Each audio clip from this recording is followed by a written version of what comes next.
Good afternoon and welcome back to the third session, which is the Getting Africa Voices Heard. And we've got a pretty stellar panel to deal with that issue.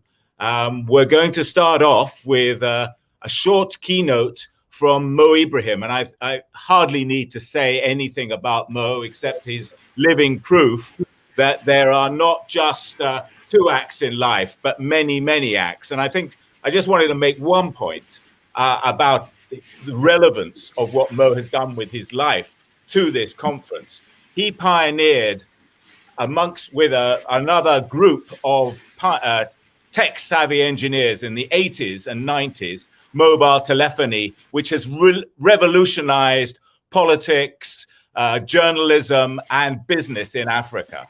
And I think what we're looking for, Mo, there's absolutely no pressure on you at all for you to do exactly the same to energy provision in Africa. All this talk of solar power, off-grid solar power, if we can get that going, that's a technical fix that is going to help us enormously. And that's going to focus on the other thing you've spent a lot of your life doing, which is looking into politics and governance. And I think one of the lessons that's come out of this conference so far is that politics and governance are absolutely critical to dealing with climate change. And that's both in the West and in the global South. We don't get those things right. We don't get the right policies and responsible, accountable governments, again, in the West and in the global South. We're not going to deal with this. But with short introduction, over to you, Mo. We're really waiting to hear what you've got to say on this issue with bated breath. Thanks very much for coming. Thank you very much, Patrick, for your kind words. And I'm really delighted to be here today. And I love the idea that the Rural African Society is coming together with Crisis Group and Africa Confidential to host this meeting. But I would love to see more and more cooperation and leverage of civil society and NGOs, etc. We need to learn how to work together. So, well done. Let me start by just stating that I see a lot of similarity between what's happening with COVID and the climate change. Both are global challenges. COVID does not recognize borders, races, rich, poor, doesn't need passports to travel, and it's truly democratic. Same with climate change. It's going to affect everybody, and similarities end probably here because unlike COVID, COVID, you could not see it coming. It happened upon us. Most of us were not expecting. Climate saga is unfolding in front of us over so many years. In case of COVID, we were able to use masks, isolate, wash our hands, use sanitation. Mo, yes. Can I just interrupt you for a second? We're not getting a very good sound quality, and far be it from us tech laggards. So I don't know whether it's at your end or our end. Is your mic on full? Yeah, let me check here. Where can I find the mic?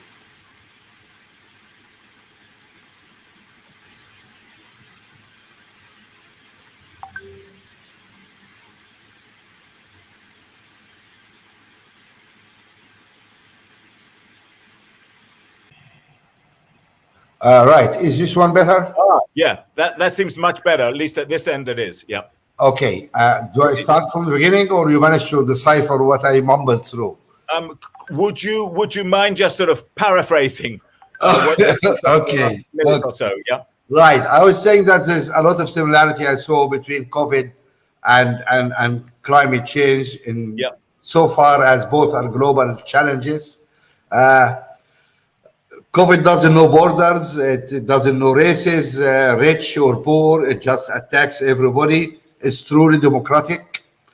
Climate change, likewise, doesn't know borders and is truly global. But similarities ends here because we did not see COVID coming. It surprised most of us. And we were able to use, that is unlike, of course, climate change, which has been unfolding saga in front of us for so many years. In the case of COVID, yes, we used masks, we washed our hands, and we're sanitizers, etc. And finally, we managed also to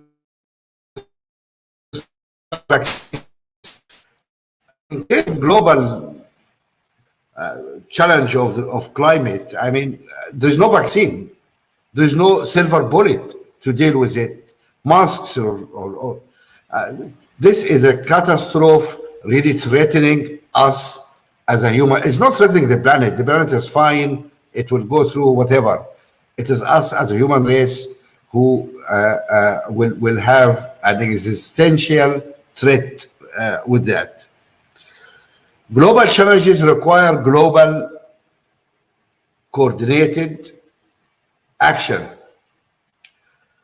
What COVID revealed to us, unfortunately, is the lack of global leadership, the lack of cooperation, vaccine nationalism, and I think it's a total failure for the global order and for global leadership. Now, if that was the shape of things to come, we are done with, because we will not be able to deal with climate change if we continue to act in this really regrettable way of just not looking beyond our nose. And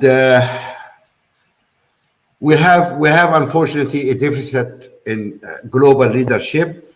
And I think the problem really is that, and we have to be frank about this, politicians,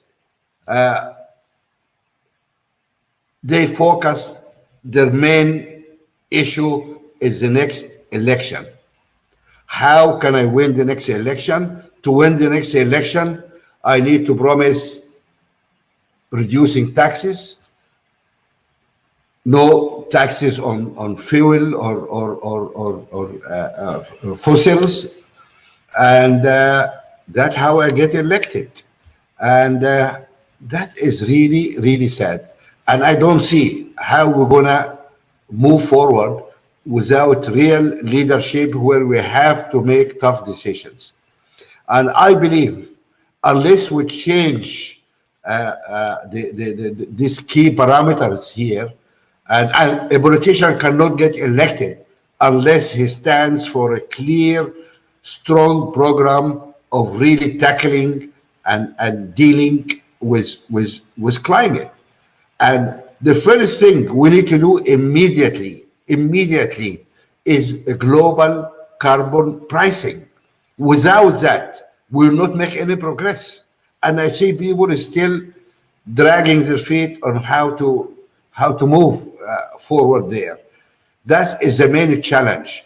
And in order to achieve that, what we need is we need a popular movement. We need activists. We need people to make it clear to politicians that will not be elected on a platform of reduced taxes. They have to be elected only if they committed to drastic action. We need to mobilize people. That is the only way to win this. Because unfortunately, we don't have a statesman. We have really ridiculous politicians all over the place. And that has to change. As for Africa, I think the Vice President of Nigeria put the case very clearly. We did not put that damn thing up there. Other people did. And actually, you can measure richness of a country, progress of a country by the amount of carbon they put up there. There is strong correlation between the two. Those guys need to really do their share, and we need to put the pressure on them in order to move forward.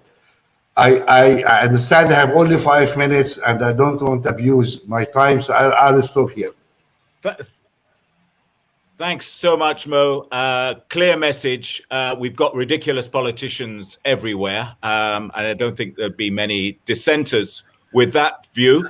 The question is what to do with them, and you've suggested some responses, one of which would be to build a mass movement to put pressure on politicians to respond more constructively to the climate crisis across the world, but particularly in the Northern Hemisphere, and to get away from this, the newfound populism of low taxation. Well, not so newfound, but certainly the populism of low taxation and narrow nationalism, because it's going to lead us into a dead end.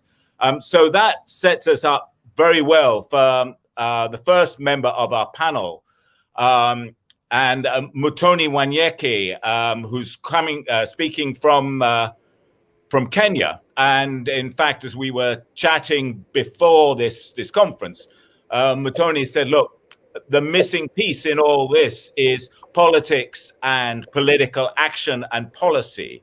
And that is in her view, the key way to getting the voice across. So I'll leave it to Mutoni to expand on that theme. We're trying to keep this session as quick fire as possible, as we've got, it's the final one before the the resolutions are held. Let's try to keep it, if we can, to 3 to 5 minutes. Mutoni, the floor is yours. Thanks. Hi, can you hear me well? Yep. Okay, well, thank you so much for organizing this, and happy birthday anniversary to the two of the co-host organizations. The topic here is really on how to increase African voice and agency on an African-defined agenda around climate change within countries, as well as by countries and African institutions with respect to influencing the global. So the question on African voice and agency obviously begs the question as to where African voice and agency is now on matters of climate change. And, thinking about it, I was dating myself, relative to the African mobilization and organization around the Rio process that began with the Earth Summit.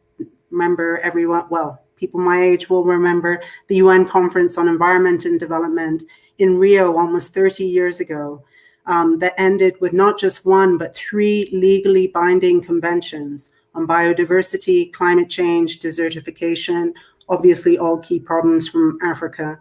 It's pretty evident that we no longer have the continental mobilization and organization of that kind of popularity and scale, either inside or outside our governments today. It's equally evident, thinking back to that time, how much our ambitions have been reduced from legally binding treaties with multilateral support mechanisms. Instead, we're now going to be debating technicalities around emissions, which, as everyone has pointed out today, are not our problem, and pigeonholed into equally technical debates about financing, which is necessary, but nowhere near what's really needed in terms of capital injections to advance an African agenda and African innovations on adaptation.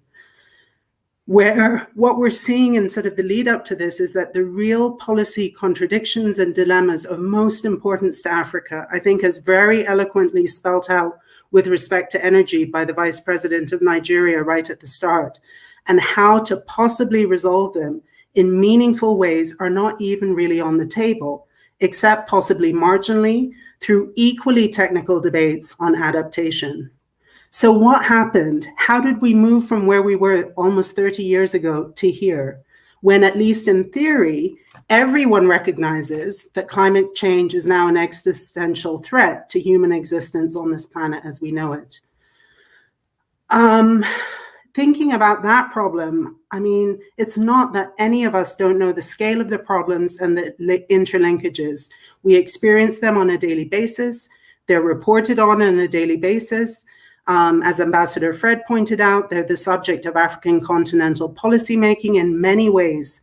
The link between climate and security has featured in the AU Silencing the Guns, the African Peace and Initiative Roadmap, the new Partnership for African Development's Environmental Action Plan, no less than 8 deliberations of the Peace and Security Council, the recent work on the Common African Position, the decision on the Climate Fund, discussions on the AU Special Envoy, and discussions on the joint AU-UN Task Force, with joint working groups on the Horn and Sahel still pending. So African policymakers know the statistics. They know the attempts at modeling correlations between climate and security. So what is really going on? I think there are 5 basic challenges, and don't worry, Patrick, I'll be quick with these challenges. First of all, I think there's really a challenge about the overall narrative by ourselves, to our own people, our own audiences, around how to clearly articulate and frame the policy contradictions and tensions, such as that on energy articulated earlier, in a manner that seeks realistic policy interventions and practice from the bottom up, starting with the communities who live at the front end. With the COP focused on emissions, adaptation, financing, and collaboration, for us, a real question is how do we place Africa's real policy and practice dilemmas on the table with the same weight as, say, emissions, and without reducing Africa's need for multilateral responses to the financing question, as legitimate as that is. The second challenge is a challenge of building political capital and the demand side in country, which I think Mo was just speaking about. We need to explicitly link our daily lived experiences from so-called farmer-herder conflicts across the Sahel to the so-called ranch invasions in Kenya to the 2 big dam discussions, to a framing on climate change and security that moves us forward to the future. Third, I think we really need to address through this political mobilization, the accountability challenge with respect to living up to the numerous climate change and security commitments that we already have from our own governments as well as from the rest of the world.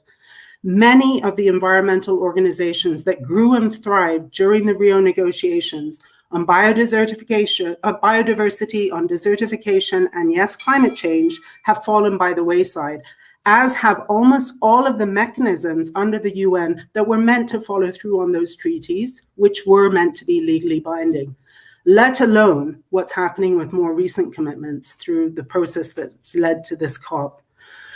Fourth, as this conference shows, I think we really have a challenge of cross-sectoral power building from the bottom up, linking climate change people with demography people, with including those working on sexual and reproductive health and rights. I've seen all the comments in the chat about the sort of Malthusian approach, and questions of democracy are fundamentally one of women's rights and agency, as well as security people broadly defined. Finally, we need to address this challenge of regional institution building with a view to enhancing our collective voice multilaterally. We have the positions, we don't have the power, we won't have it unless we speak collectively. And the demand side has to lead to that kind of urgency on the supply side. Thank you. Thanks very much, Mutoni. I should say those of you who not those in the audience who are not aware of what Mutoni's been doing, her bio is on the site, but her current role is Africa Director of Open Society, which is one of the leading organizations funding civil society groups, access, media access, and so on. So she's right in the middle of this debate. The next speaker we have is from Kenya, but currently in South Africa, and that's McKenna Mugai. Welcome, McKenna. You've dutifully sent through a very full list of what you're going to speak about, and I think there's some themes you've outlined. Accountability, touching on, I guess, going forward from what Mutoni was talking about, the need for a holistic approach. It's not just one thing in a box. It needs to be connected with everything else. youth engagement, which is very much where you're coming from and your generation are coming from in Africa, across the world as well, of course, and white monopoly media. Africa, I should tell you, Africa Confidential is such a small outfit. It doesn't have a monopoly of anything, certainly not the media, but most of the correspondents are from the continent, if that puts your mind at rest. But I do absolutely agree with what you're saying about the way the international media, white monopoly media, whatever you want to call it, has been covering climate change when it comes to Africa. And of course, you know, we've seen some appalling examples of that. So McKenna, take it away, please. The floor is yours. Okay. So I hope you all can hear me. My name is McKenna, as you probably know. And I'm going to just start by saying that I'm not a scientist. I'm not some sort of policymaker. I'm not a government official. I am simply a student that seemingly lives on the continent. And I am basically worried for our future as the human population collectively. I'd like to start off by saying that in order to address the issue of uplifting Africa's voices in the context of speaking of climate change, we must have a united front. And I believe that a united front must come from an increase of pride in our continent, because it is a known fact that majority of people believe that the West is the best, and that mentality has followed us for years and years. We even feel the need to develop like the West. And that is why it is important for us to sort of shift our mentalities in a way that allows us to appreciate what we have here on the continent and appreciate our resources, our culture, our abundance, and everything in order to increase our voices in the global scene in talking about conversations such as climate change. When I say we must have a united front, I mean that we have so many organizations across the continent that are probably working towards fighting the issue and making voices heard, but they seemingly do not have a large-scale impact in comparison to a lot of organizations in the global north, as per se. What I do urge is that organizations such as the AU that already exist, there's no need to create other organizations, come together and have a strict agenda as to what they want to address at the COP26. And by this, I mean, if us as a continent, if we come in as Nigeria, Kenya, Egypt, Ethiopia, as individual countries, I genuinely do not believe we will be able to make as large as an impact if we came together as one. I hope that is clear. Additionally, like Patrick said, I do support the fact that a holistic approach needs to be taken up by many institutions in order to address climate change. And holistically, I mean taking the agriculture sector, taking the education sector, and implementing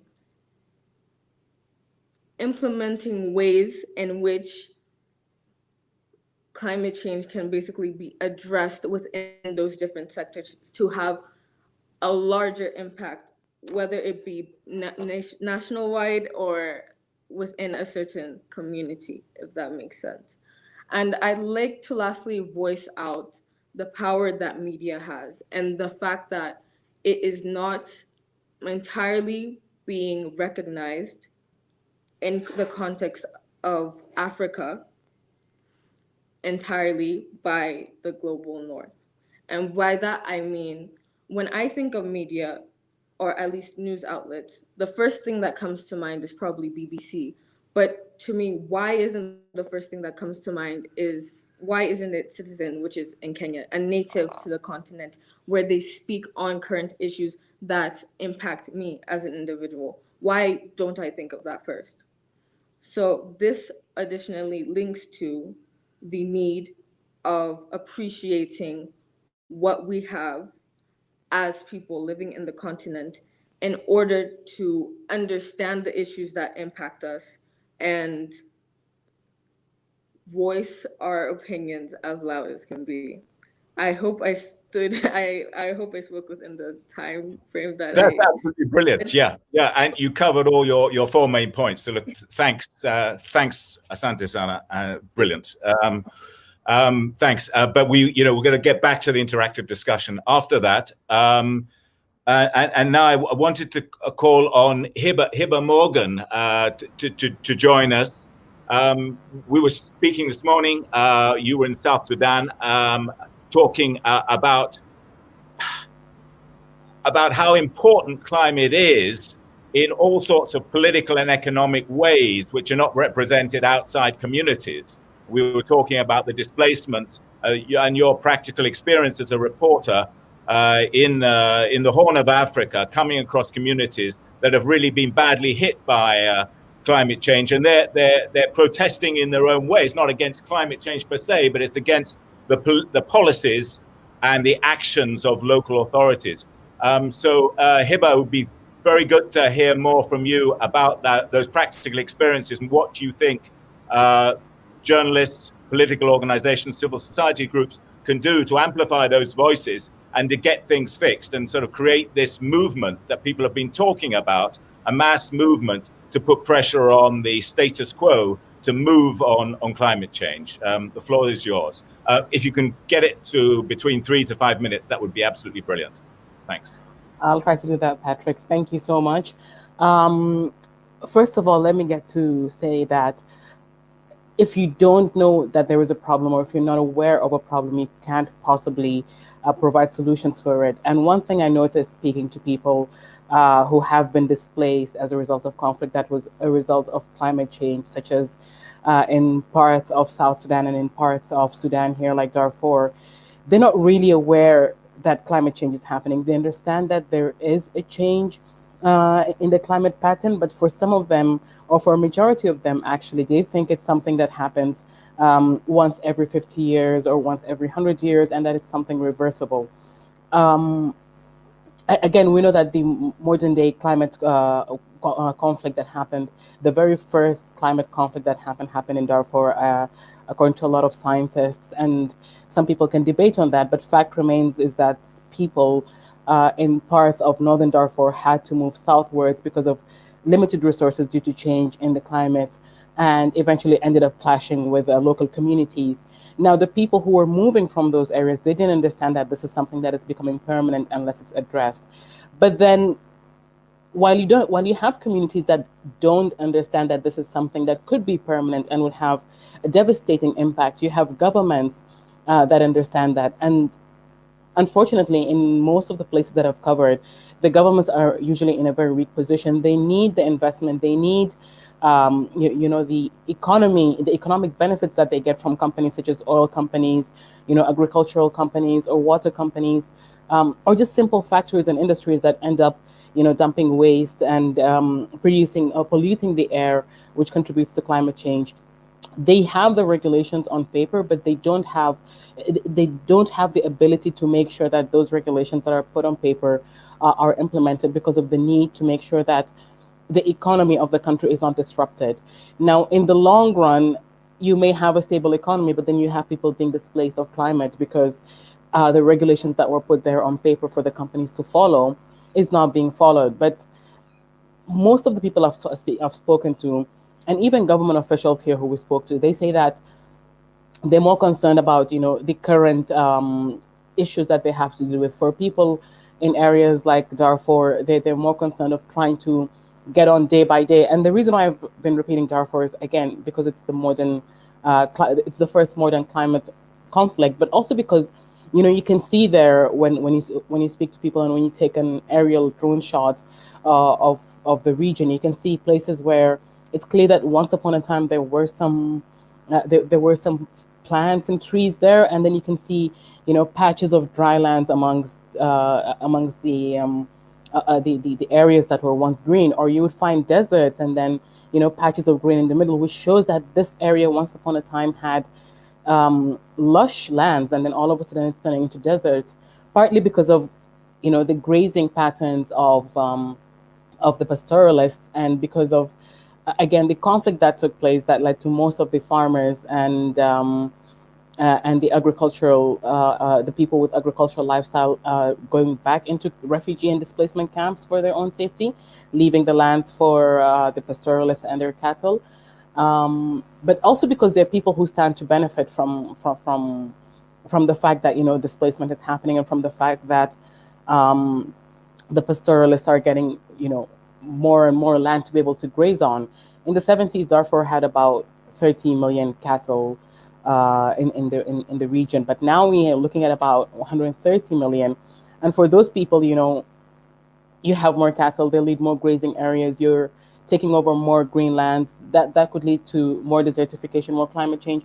That's not what they're looking at. What they're looking at is, how much am I going to make out of this? How much am I going to be able to bring in for my family? How much am I going to be able to pay in taxes? Or the government rather would look at how much they're benefiting in terms of taxes, how much they're benefiting when they export the cattle and its meat for economic benefits. So these are the things that the governments have to deal with. And unfortunately, most of the solutions that have been provided by the international bodies to try to regulate or to control and reverse the effects of climate change is just a blanket solution. It may not necessarily work for places like Sudan, South Sudan, and Ethiopia. Just because those solutions have been offered and it's worked elsewhere, doesn't mean that it's going to work here, because the challenges that these governments are dealing with is completely different. We're talking about trying to provide basic necessities, food, electricity, water to population of 40 million, many of them not having access to that. So to try to tie them down with the same rules that you're tying the international community with is just not going to work. If anything, it's going to provide, it's going to create a negative effect, because what those local communities are going to see or believe is that you're trying to force down something on them that is going to restrict and restrain their livelihood and affect their economic lifestyle. And that's not going to go down well. So ultimately, what we need is, I think, we need the media to highlight and implement the fact that local communities have reasons why they don't see those climate solutions that are being offered by the international bodies and agencies as a solution that they can implement. It's not because they don't want to, it's because they believe that they stand to lose more, and it will have an immediate impact on their lives, as opposed to someone who's living in France or Norway who's going to see the impact 10 years down the road or 5 years down the road. We also have to understand that the economic, the governments and their economic positions sometimes does not allow them to be able to enforce and implement the rules that the international community is talking about, or trying to make them follow, because of the challenges that they have to face.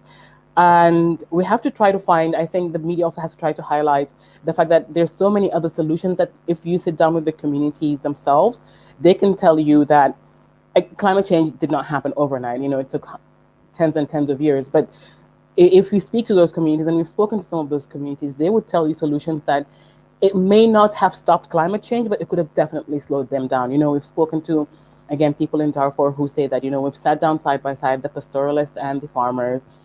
They had a pattern that they went with back in the days. It didn't work because of the conflict. There could be a way to bring it back now. So there are alternative solutions. But can we sort of round up and, yeah. Yes. So again, it comes down to, media highlighting the different solutions that those communities can provide and that they feel works for them. But also, looking at the governments and how you can make sure that they can implement policies that will not lead to mass protests and unrest in the country, especially amongst local communities.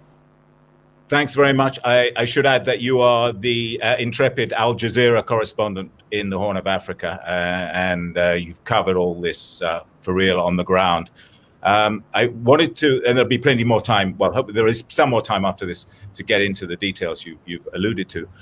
Now I wanted to introduce Moki Makura, who runs Africa No Filter. She's reaching us from Johannesburg, South Africa. And she is going to get into the Africa No Filter is about trying to get Africa's voice more clearly across to the continent, but also to the wider world. She's going to talk about changing the narrative on the climate change issue as it's been reported in Africa, localizing that issue, talking about the communities and how communities are directly affected by what's happening with climate change, getting African voices to focus on what is relevant in their communities and their regions and their countries, as well as getting onto Davos and all of that stuff and unbundling the science. So Moki, take it away. If you can make it between 3 and 5 minutes, then we're going to have some time for questions. We've got a load of questions for you all to tackle. So Right. Look forward to hearing what you have to say.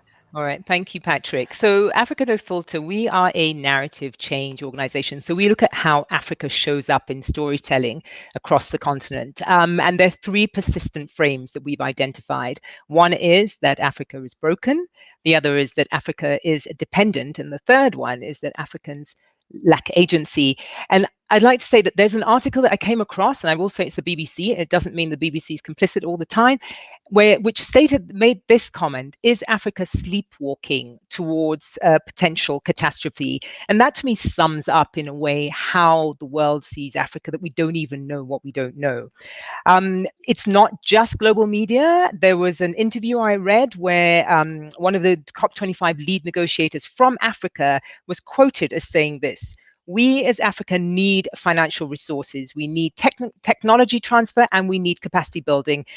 In a sentence, he's essentially just put us in as victims in this whole climate change narrative. So when we look at the climate change, through the lens of narrative, we sort of looked at the things that we look at. We analyzed media coverage, we looked at Google Trends, we looked at Twitter.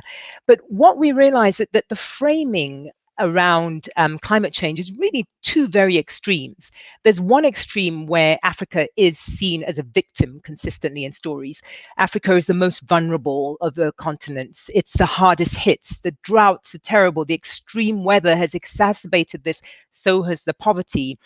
Those are the stories that show the fishermen with no fish. They show the farmers with no crop, and neither of them have solutions. The reality is that with 54 countries on this continent, there will always be an example to feed the narrative that people want to tell about Africa as a victim.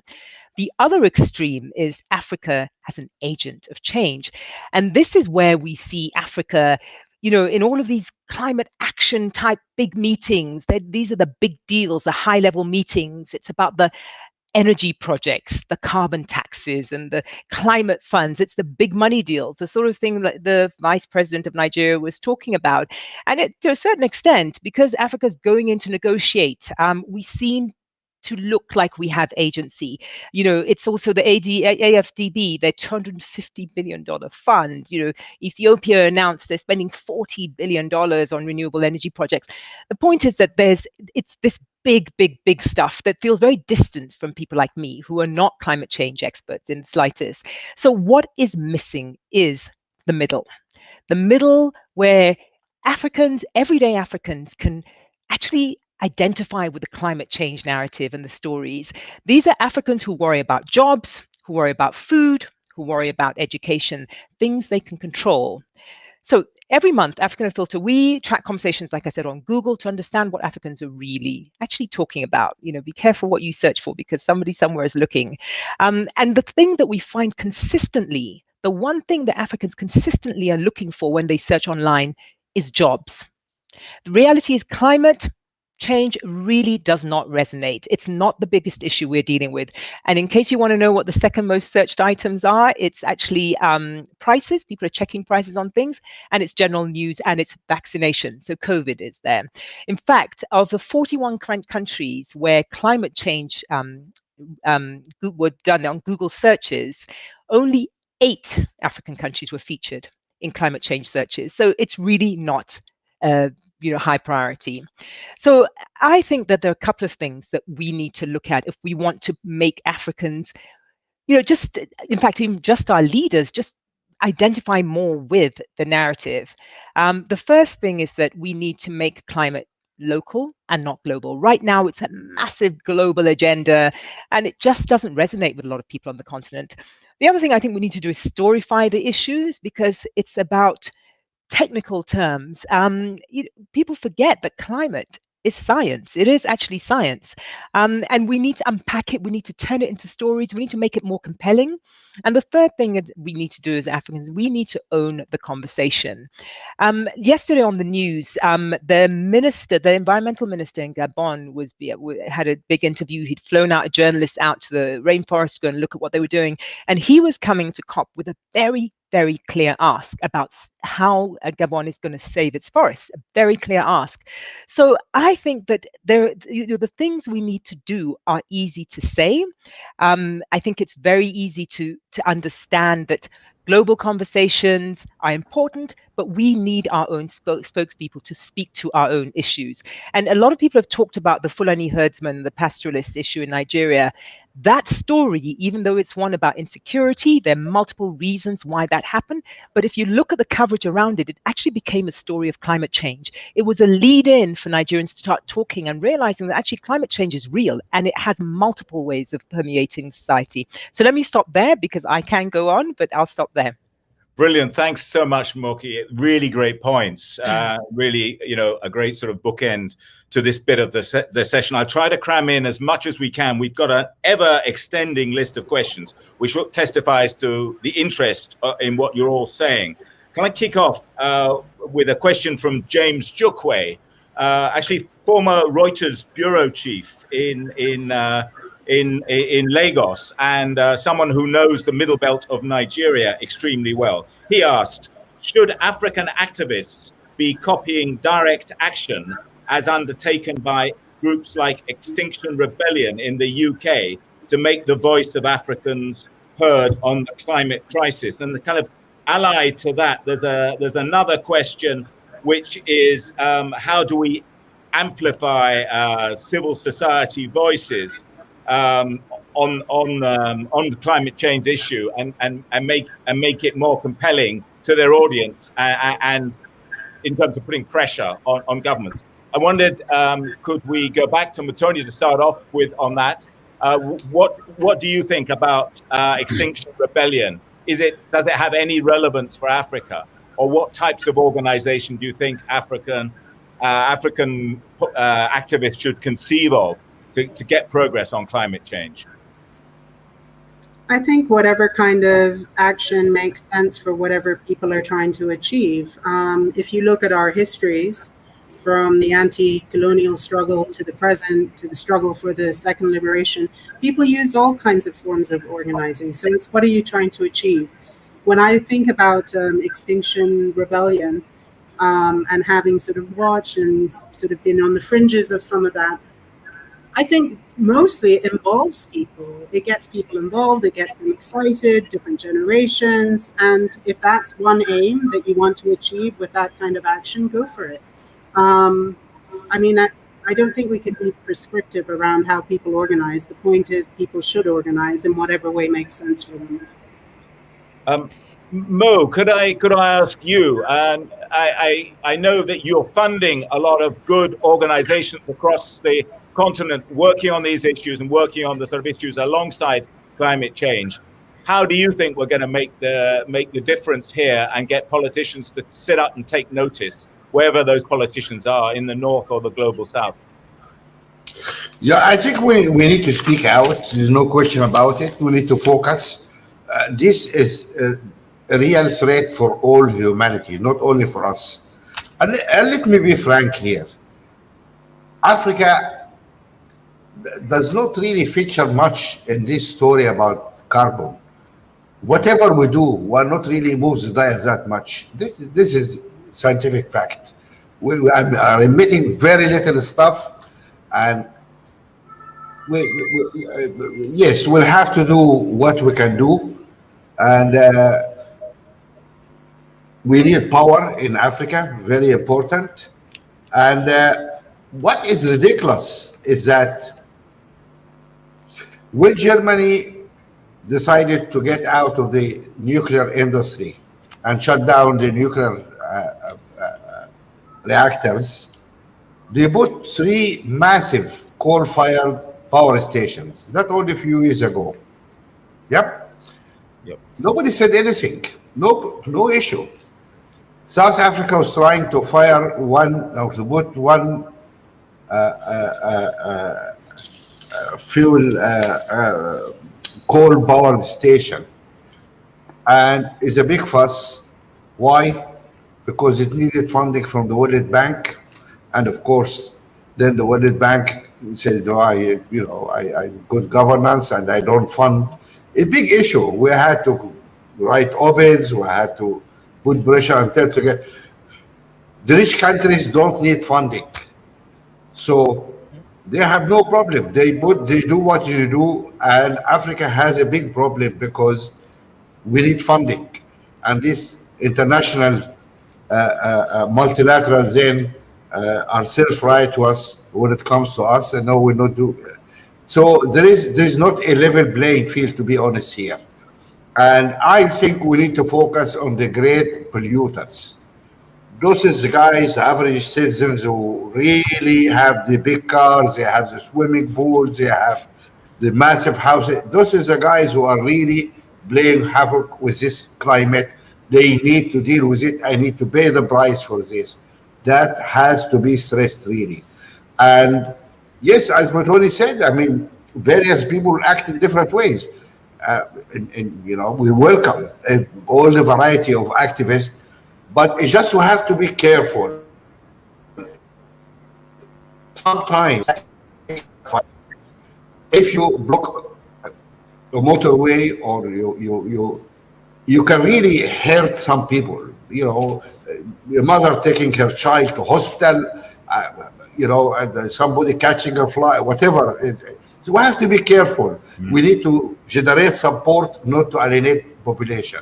So I think we need to play it a little bit carefully how we protest. Thanks, Mo. McKenna, can I ask you another question which has come in, which is about money? First of all, how important do you think the issue of finance is, in your view, in getting the resources to make these adaptations? And to what extent do you think it's a bit of a red herring? It kind of excuses the politicians. We can't, I think Moki said this, we can't do this because we don't have the resources. How do you see that balance between politicians acting and this issue of money? Because, I mean, every country under the sun is going to go to COP26 trying to demand money and from cash-strapped treasuries. At least they claim to be cash-strapped.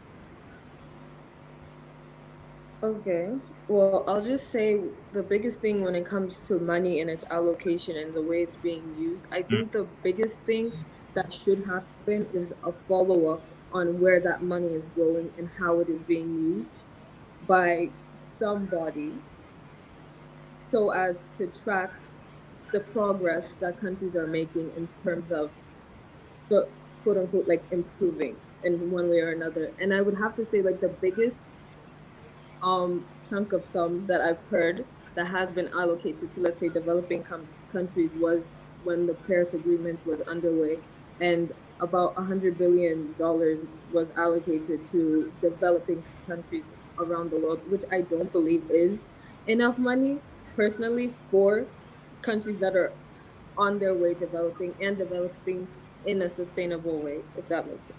I really hope that makes sense. Thanks very much for that, McKenna. Hiba, can I ask you a question slightly more general? We're going into COP26. Drawing on what you've said about the relevance of what's going on in communities, particularly the farming communities in West Sudan and other areas in the Horn, but certainly the same story in the Sahel. What do you think the message would you like to see African leaders raise at these negotiations and in the wider UN system? I mean, apart from sorting out the politics of what they have to do at community and regional level, what should their agenda be at COP26, do you think? What would you like to see relevant to your concerns? I mean, based on our coverage so far and the areas that we've seen affected, I think one thing they should raise is try to make sure that people who are on the ground, who are suffering the impact, know what's going on. Yes, we talk about it, but then I think when we look at the bigger picture, we're just a small group in a very big sea. That's one thing I want to see, that they explain to the communities, not just at COP26, but also they can start right away and speak to those communities, trying to explain to them that something is happening that is going to have a long-term impact, if not permanent, and that it is reversible, and that we can sit down together and work our way through it.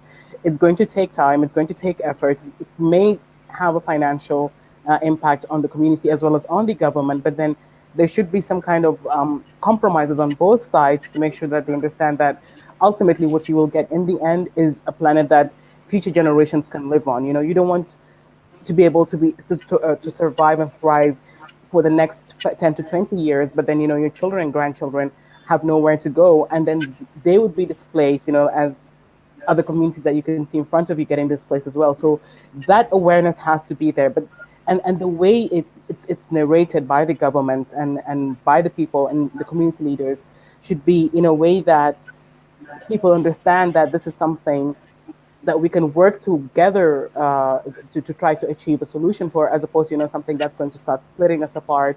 And then because we know that there's danger coming and that there's a change happening, we need to fight each other because the very little resources are running out. Thanks very much, Hiba. Moki, can I give you the casting vote, as it were, in this conversation? And if you could prioritize what you want to see in terms of the sort of the narrative around these climate negotiations, given that they're 6 weeks away. You mentioned the Gabonese Environment Ministry making a very strong plea. I hear Franny Lutier talked about the Great Green Wall across the Sahel to the Horn.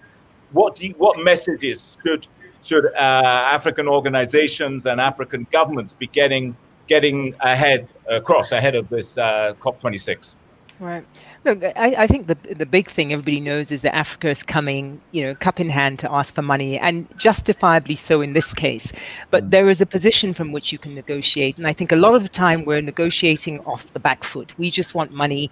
Where is this money going to? What's it going to go for? What are the specific projects that we're doing? The reason why I mentioned the Gabonese minister was because it was clear they had thought through what they need the money for. They had thought through what they were going to do and what they were going to ask for. And I think that is how you create this narrative that Africans do have agency in how they want to tackle climate change. We're not coming as this collective globule, just coming to just take money. We have specific things we want to do. And there are things that we as Africans are prioritizing, not because it's part of the global agenda, but because it is part of not even just the African agenda, but my country's agenda. That is how we're going to make this thing stick on the continent. Great. Well, look, thanks. Clear, concise, everything we need. Well, look, thanks. You all, it's been an absolutely brilliant panel, and we should have had the right to go on for another hour or so, but technical and other issues intervened. Thanks very much for your interest, and hopefully we're going to take this forward. I think there's going to be a further follow-up meeting ahead of COP26, and we hope these ideas will go in to amplifying the calls we've heard in this session, but all the other sessions today.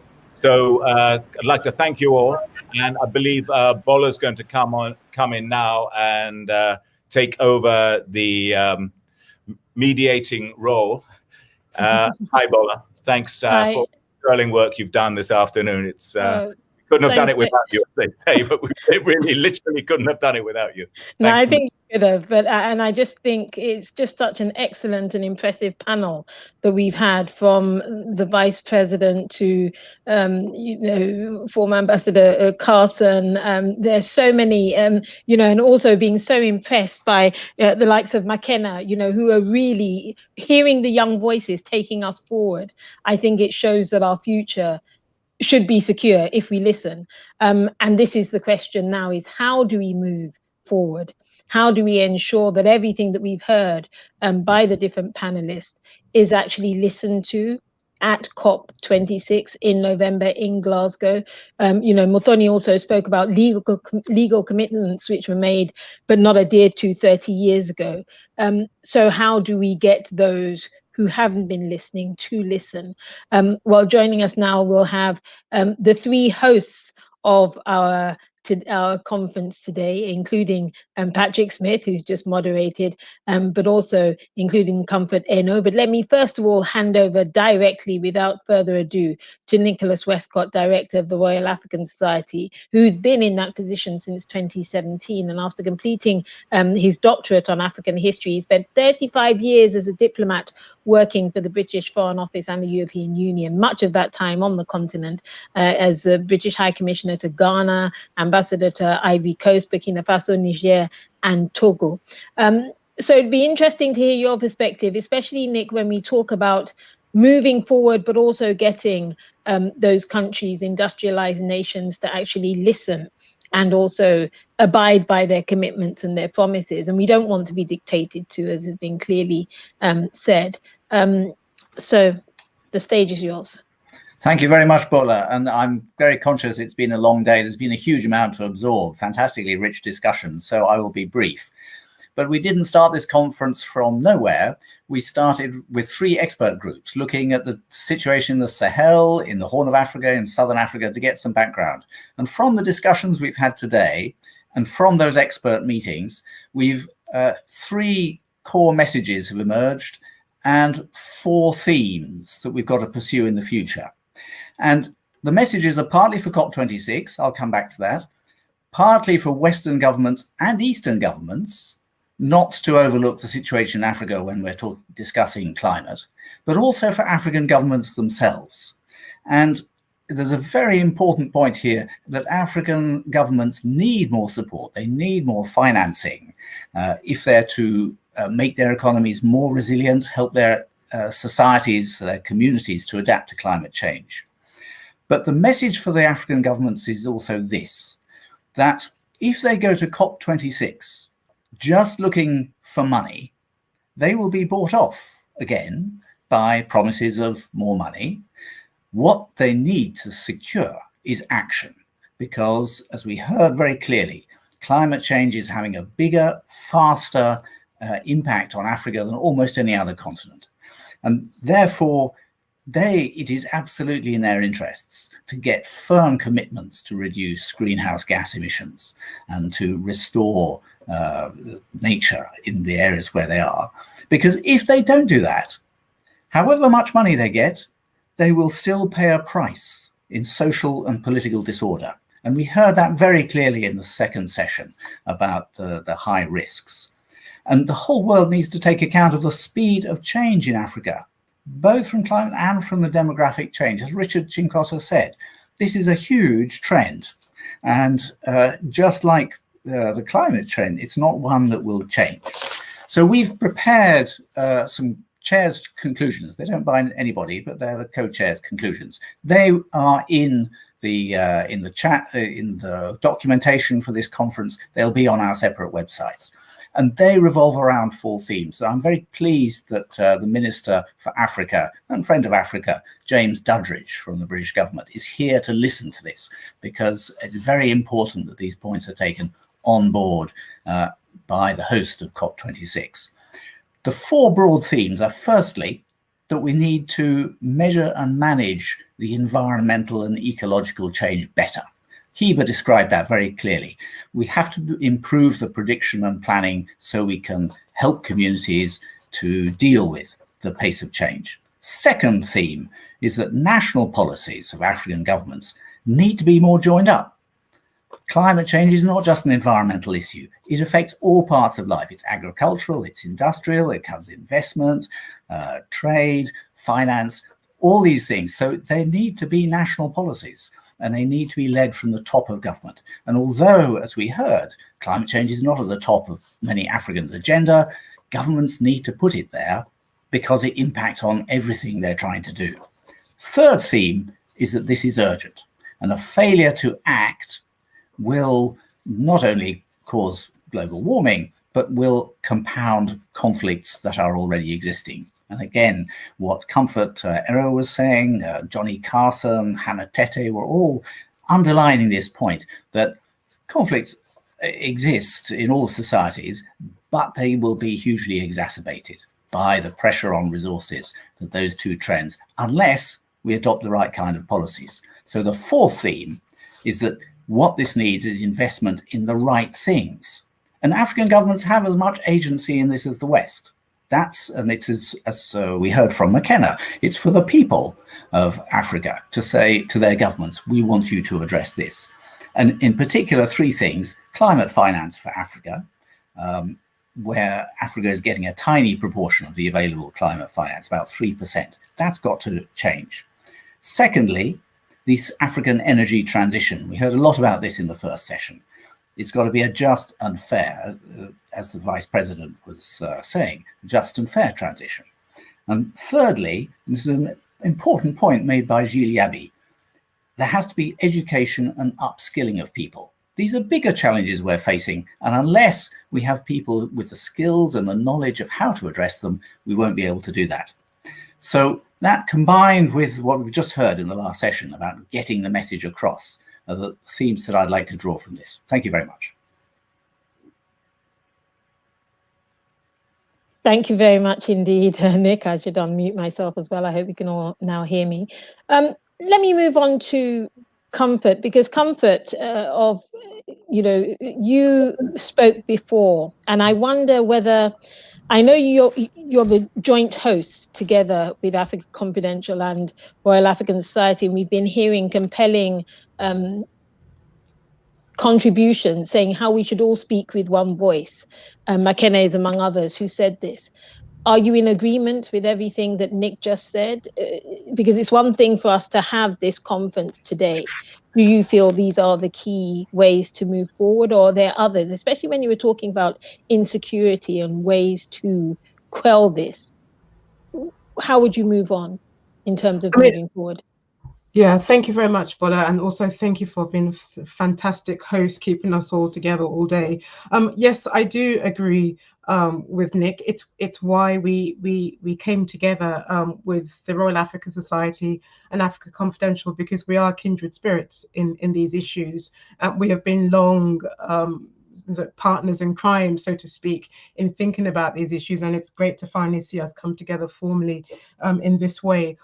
What I would add to what Nick says, it will not be a surprise to all of you who are on this call, but it also to emphasize what Hannah said earlier on is about, the early action, marrying that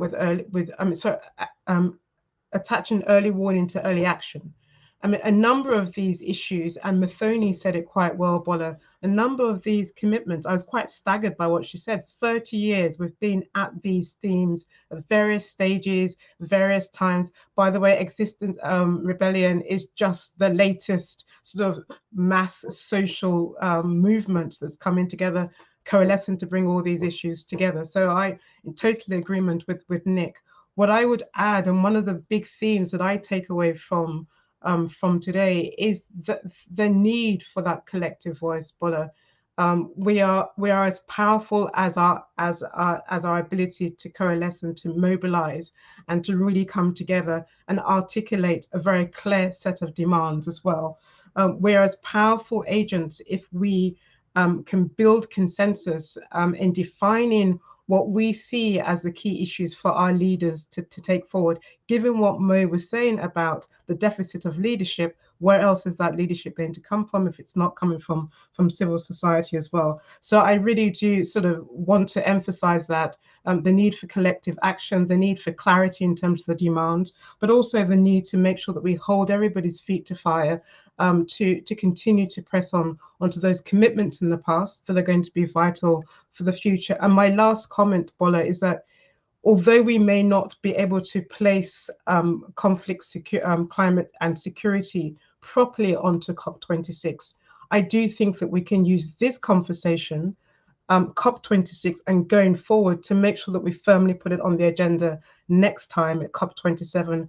That agenda, that conference will be on the Africa continent, and we should own the agenda, and we should prepare ourselves now to begin to define the agenda when it comes onto the continent, because there we can really home in on a number of issues that will be pertinent to the continent. So this is the beginning, adding ourselves to other people who've done some great work and going forward to prepare for when Africa leads the conversation in COP27 as well.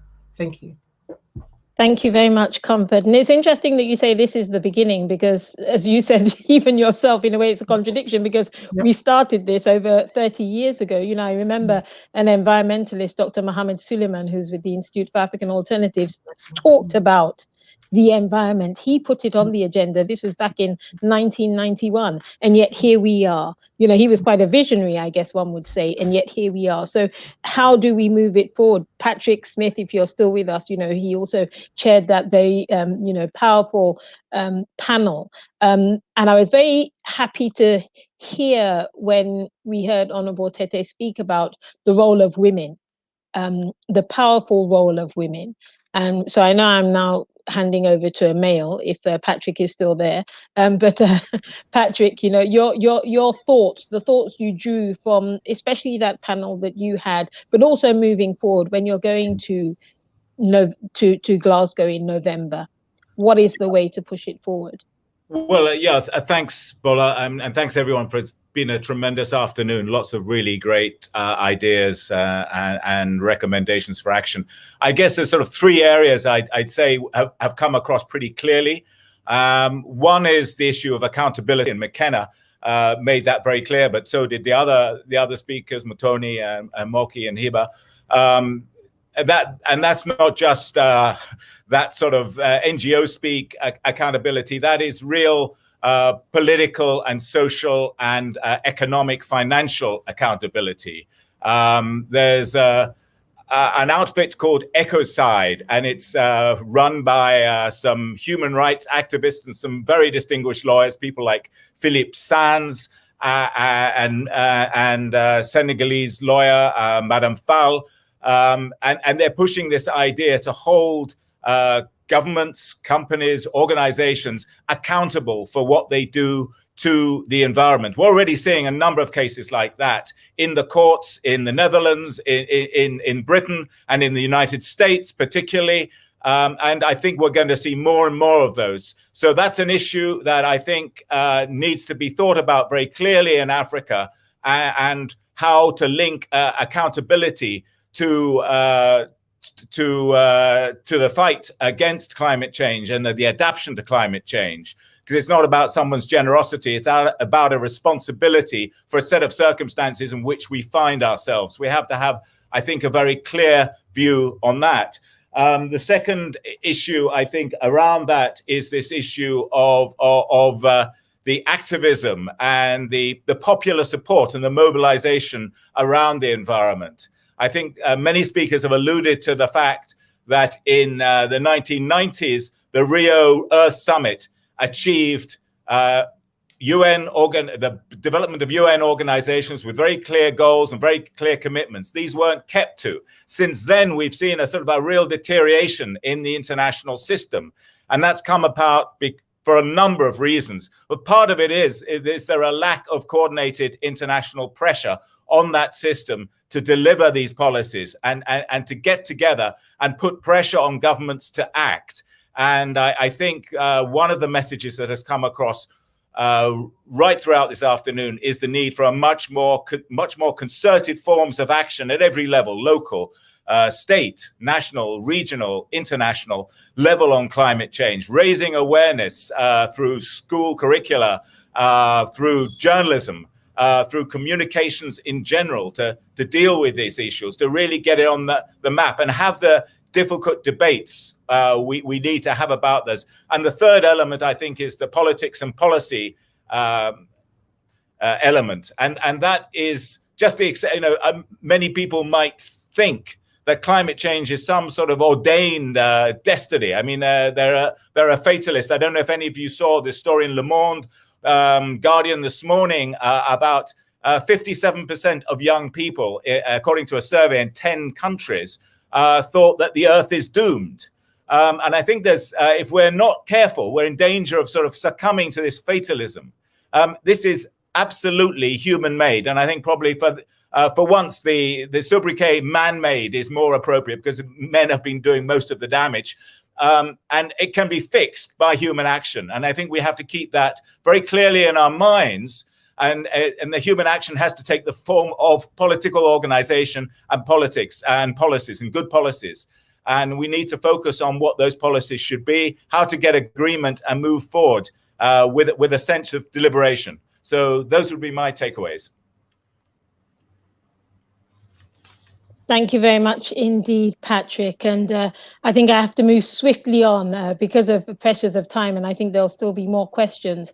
To actually put what you just said and what we've been hearing today to a representative of the British government, James Duddridge, who's been an MP since 2005 and Minister for Africa since February 2020. He has personal experience of doing business on the continent during his 10 years in the banking industry before he was elected an MP, and previously served in the FCO as Minister for Asia Pacific between 2014 and 2016. Thank you very much for joining us, Mr. Duddridge. Thank you very much for being here. And I hope you've been hearing a lot of the contributions from the floor, and not just from our panelists, but also from many questions that came from the floor. And you would have heard a number of the conclusions that have just been recapped by Comfort, Patrick, and Nick. But I also want to put to you the fact that there are many, I'm sure you already know, who have been mobilizing, who've even issued a call. And this is a lot of grassroots organizations on the continent saying they are already hampered before November, and because of the impact of the pandemic and the restrictions that this places on a lot of organizations. And the Pan-African Climate Justice Alliance, which is the continent's largest coalition of civil society groups, say this forced quarantine, the red list, the fact that so many haven't had vaccines will mean that their voices are silenced. So how can you, as the minister, how can you assure Africans first and foremost that our voices will be heard during COP26 in Glasgow, please? I mean, thanks, Boaz. I've heard some of the contributions. I've also been briefed by people that have heard all the contributions. Certainly, this is the beginning. I mean, I'm looking forward more to COP27 in Africa. I wouldn't say that was the start, but nor is the start 30 years ago or wherever one dates COP2, even going back to the events of the 70s. But there's a very strong passing the baton. So I feel as Minister for Africa, I have a greater responsibility at COP than the other geographic ministers. I apologise for not being a woman, but I think you pretty much, you Patricia, Comfort and Hannah have got that covered. And so we're quite rightly outnumbered in the final throes of today. But in relation to COP directly, there is no point having a COP without African presence. We're expecting 25,000 people, 12,500 within the blue zone. The UN own the invite list. They will make sure people are double vaccinated before coming, and the UK government stand ready to assist the UN operations. And I've been involved in that. We passed the legislation needed through a statutory instrument yesterday in the House of Commons to make sure everyone can come. So it has to be inclusive. It will be inclusive, and will be one of the bigger conferences coming out of COVID. And you know, obviously, we hope to ease restrictions over the coming days, weeks, and months, and some of that will happen before COP. If I may, I mean, more generally, as you say, Africa is close to my heart. I've worked in many countries as a banker. I've served as Minister for Africa, now under both Cameron and now Boris. So it's very, very much something I'm part of. But from my experience, even over the last 25 years of visiting African countries, is very much seeing the effects of climate change. At the same time, floods, droughts, cyclones, locusts, coastal erosion, flooding, cattle dying, people dying of famine, crops being unable to be planted. And unless we change, the human and economic impacts will be massive. And there's a twin crisis here, both of climate change and fragility. So 12 of the 20 countries globally around the world are considered most vulnerable to climate change, are already affected by armed conflict. In Africa, 9 out of the 10 countries most affected by climate change, 9 out of 10 of them are currently in a conflict situation. So this is a vicious cycle that needs to be broken. And the demographic trajectory adds complexity. Population doubling by 2050, and it is increasing fastest in some of the most poor countries that are most conflict ridden with the biggest climate impacts. The number every day as well as population astronomical, and that will put further pressures. So the likes of Ethiopia, Ghana, Benin, growing at 7% plus. Sadly now, for many reasons, debt levels are rising and economic activity is contracting. This arguably leads to more unsustainable resource exploitation, making it more appealing. And for some people on the ground, combating climate change seems less attainable and less an immediacy of something that needs to be done today. So we must counter that. It is in the interest of the African continent to grow sustainably, and that will grow GDP. If we damage our environment continuing in Africa, that will pause the progress in growth that we're making. We need to keep the global temperature rises below the 1.5 degree point. And I've raised this with on all my visits over the last year, and I've had the privilege of being able to travel during COVID in a COVID secure way. So with the Namibians, for example, they've got a great ambition to be the first zero emission country in Africa by 2030. The DR Congo, the Congo Basin in totality across 6 countries captures 4% of the world's carbon emissions each year. If that's chopped down, that is a defining blow to what we want to do. If I may say something, Minister, because at the moment we have a situation where the continent is one of the least, if not the least, polluter. We are the continent that does the least damage to the environment. So even when you're talking in this sense and saying this will benefit the continent, it is almost, some would regard it as a rather patronizing way to look at things, because we're sitting back looking at all the pollution and all the effects that pollution from the West is having on our continent. Our people are suffering as we speak. The effects of climate change are seen in almost each of the 54 countries on the continent, whether we're talking about drought, whether we're talking about desertification, whether we're even talking about the security challenges from people fighting over resources. One thing that many countries have asked for, though, and this will be no different among the African delegation, is that Western countries, industrialized countries, including the UK, abide by the commitment when it comes to the climate finance, because this is a way that the continent of Africa would be able to mitigate the effects of climate change. What do you say to that? Are you willing to make a commitment? You're the host, but are you willing to put your money? Presuming you're referring to the $100 billion figure previously. I mean, we've got to stick to that. We've got to pull in money. Access to climate finance is critical. We've doubled our international climate finance, the UK, to 11.6 billion over the next 5 years. That's at the time when we're contracting our overall program. So we're trying to do our bit and call on others to do the same. I just wondered. Could I just ask a question on that? Because you must be aware that the Overseas Development Institute published a report last Friday, which actually said that Britain was not paying its fair share. And 2 countries particularly stood out, Britain and the United States.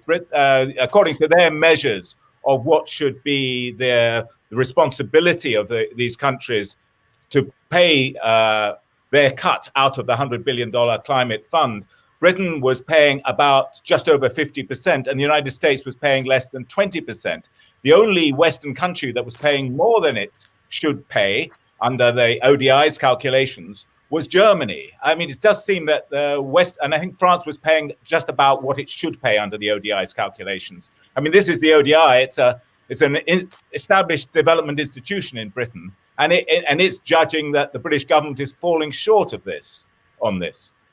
I mean, I've not read the report, Patrick. I've not seen any comment on the report. I can't validate the report, but 11.6 billion is an unprecedented number. You know, we are hosting a leading COP. We are pledging to pass the baton to an African nation. I am solely focused on the African continent. I would like to, you know, probe those figures more, but you know, in a COVID environment, we can't do everything that's needed. Let's be realistic. It'd be very easy for me to say yes, you know, whatever is needed globally, wherever help is needed, we will be first there and deliver the full contribution. In fact, more than our full contribution. That is not realistic. We as a British government, in fact, all governments need to focus not just on where there is need, but whether they have competitive advantage to help and assist, and long term, it's not some of these things that directly address the problem, but it's letting a country stand on its own 2 feet through intercontinental free trade, through global trade, and developing the normal ways economies do, but cognizant of the fact that we will kill ourselves if the developing world continue as the more developed world have. And there are issues of equity, absolutely, that need to be resolved. So this isn't something we have to say, you Africa need to do this. You know, we're part of the problem and solution. Right. Thank you very much for being willing to answer some of our questions. And one final one that I'll just ask, if I may briefly, what do you say to the accusation that there are from some African environmental groups that say it's almost a deliberate ploy, they feel, that Africa isn't being given the voice to speak at COP26, that it's almost like we're being limited well, that's because of the number of absolutely people. bonkers and untrue. 25,000 people will be coming. Not everyone can come. You know, we're talking about the vaccine here. It's precisely because of the vaccine. Anyone on the UN list will get double vaccinated and will come. So you're providing vaccines?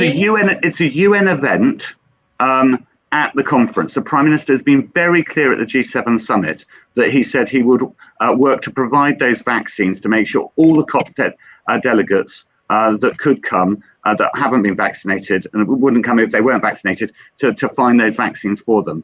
So that would be music I'm sure there'll be some. As it comes out to wash, somebody, you know, that says, "Oh, I would have liked to have come," but yeah, it's a big international conference, 25,000 people. If there's any criticism, we're being quite bold in going ahead and having a physical conference of that size. The criticism is probably the other way, that we should be more focused and more virtual, not that we've not opened up.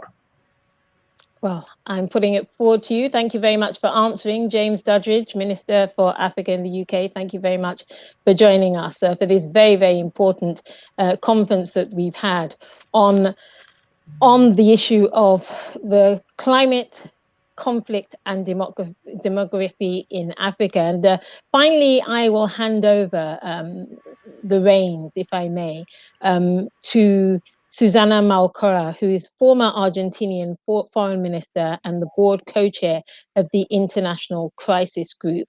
You've been hearing, Madame, what has just been said, and I thank you very much for joining us. You have a long history and experience at the International School of Public and Global Affairs. You've been Minister of Foreign Affairs and in Argentina from 2015 to 2017, and you were appointed Minister Advisor by President Mauricio Macri after you resigned as Foreign Minister, and Chairperson of the WTO Ministerial Conference. And I'd love to hear what you've made of what you've heard this evening or this afternoon, if you're able to join us earlier, and your comments, please, especially on the way forward when we're talking about COP26 and what not just the continent of Africa, but the developing world as a whole, what we should be saying when we reach there.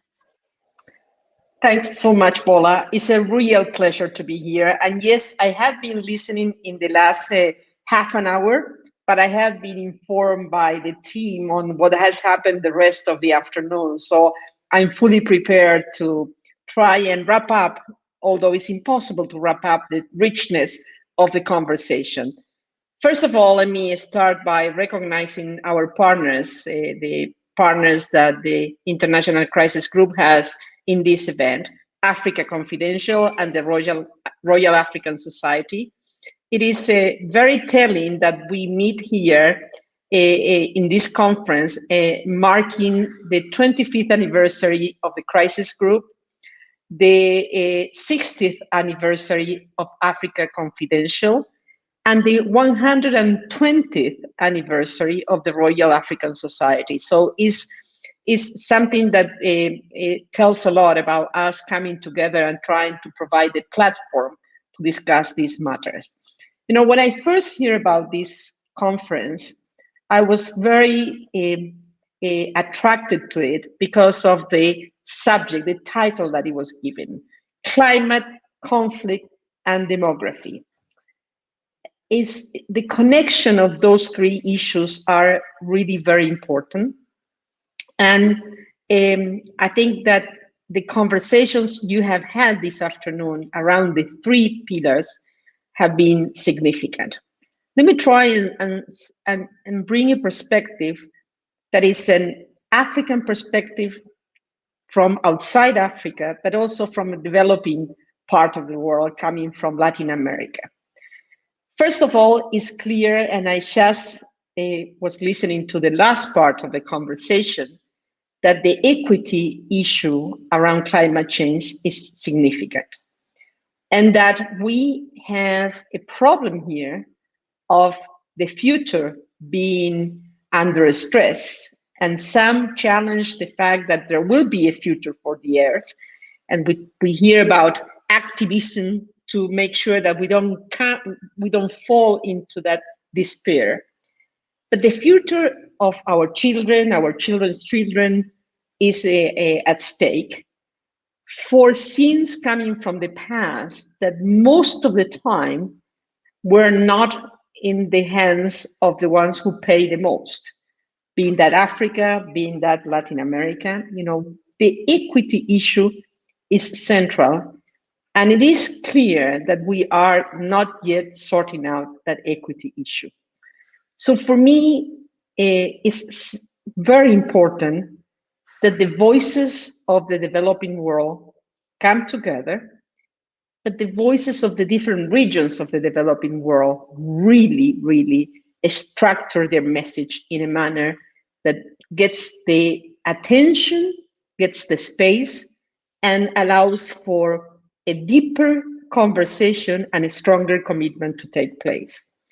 That's why I think that Africa has to really be together in this COP26. And it has to be together, paving the way for COP27.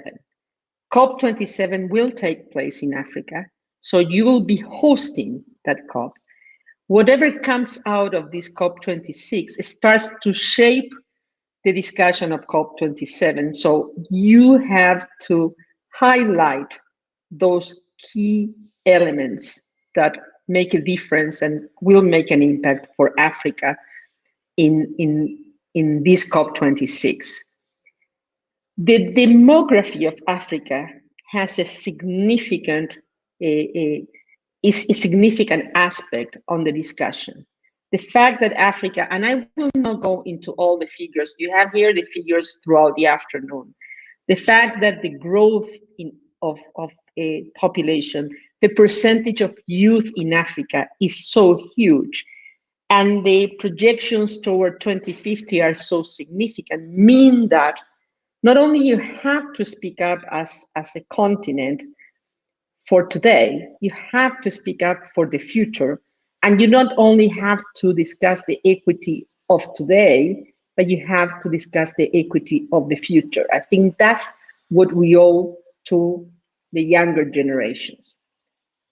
This is also connected, the question of equity is connected on how much does Africa get from the overall financing resources, and it gets 3% of the overall financing resources. So another perspective on equity, something needs to be done to reshape this reality.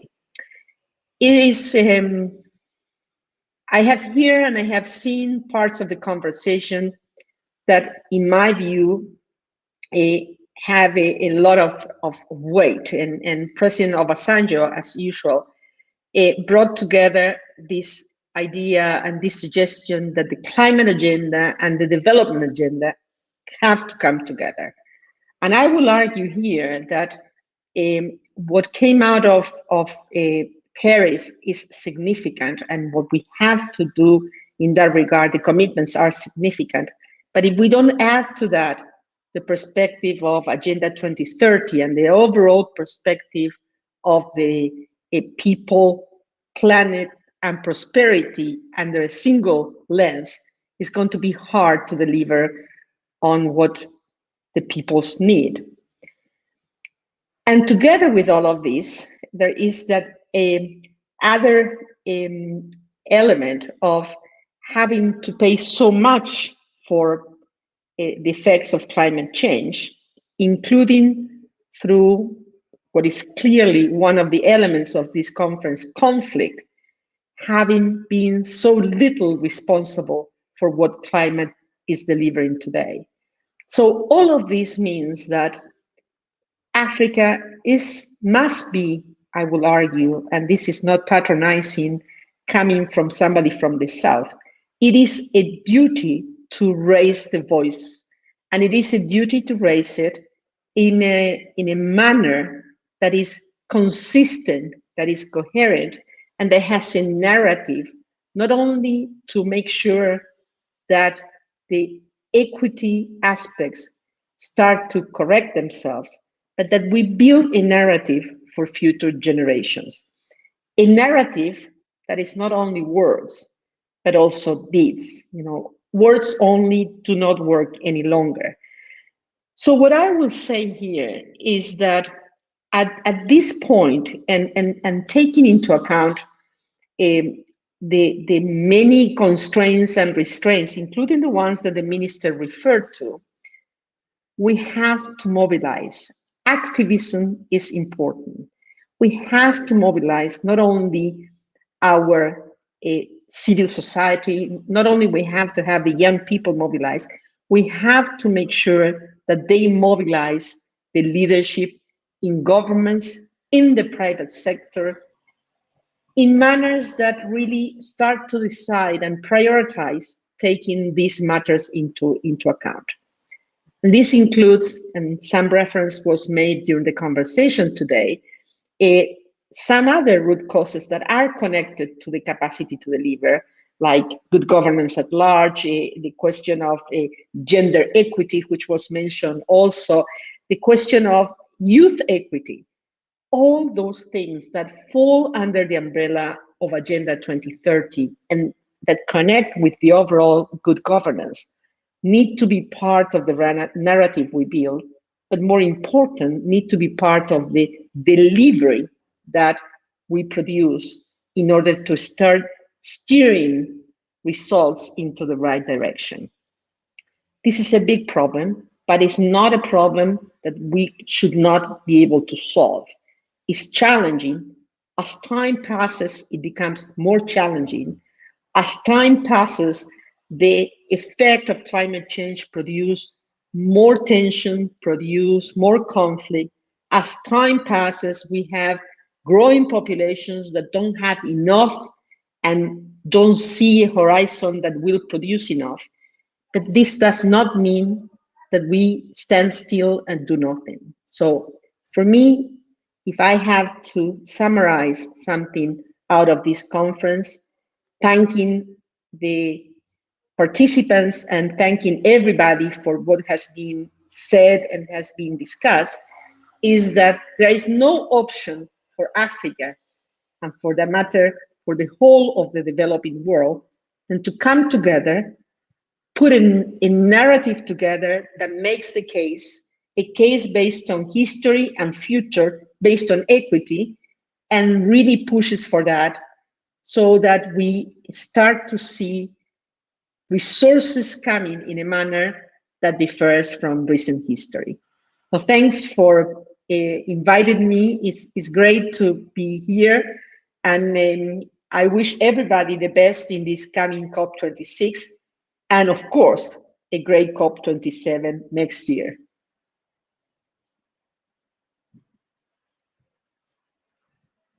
You are muted, Bola. I'm muted. Right at the Thank you very much, Honourable Maloka. Thank you very, very much for joining us and for those closing remarks. And I think for many of us, the word that will be resounding, certainly in my ear, is equity. In fact, it's something we started on with when the Vice President of Nigeria also spoke, because he spoke about just environment and what is just, what is fair. That is what we hope will be achieved at COP26. And that concludes our conference today, a conference which has been riveting, which has been passionate, which has been illuminating. Thanks to our three host organizations, Africa Confidential, International Crisis Group, and the Royal African Society. And also particular thanks to our sponsors today, Open Society Foundations and 91. And for any more information that you'd require, and for more details in the exposition space on Hopin immediately after we finish, after the conference ends, it will still remain open, the exhibition area. So please do have a look, and you should be able to see some more information there. And also, if you go to the websites of all the three organizations, there should be more information. And also, there's been a Twitter feed throughout, so you can also see some of the proceedings there if you missed some of the earlier sessions. And very, very special thanks. Without these people, today's conference wouldn't have been possible, for all those who were working tirelessly behind the scenes, ensuring that the technical production ran smoothly, that broadcasts went out. We've been on quite a few platforms, not just Hopin, but also Facebook and others. And without these people, we couldn't have actually come to you, as well as on other forms of social media. So many thanks to Sally, Hoda, Eniola, Desta, Elissa, and Imogen. Thank you to all of you. And thank you to all of you who joined us today for this very wonderful conference on climate, conflict, and demography in Africa. Thank you very, very much for joining us, and for your participation, because your questions were also things that put us on the spot, as well as putting ideas and food for thought in our brains. So for myself, I'm also and the rest of the host today, thank you very much, and good evening, good day, depending on where you are also in the world. Thank you.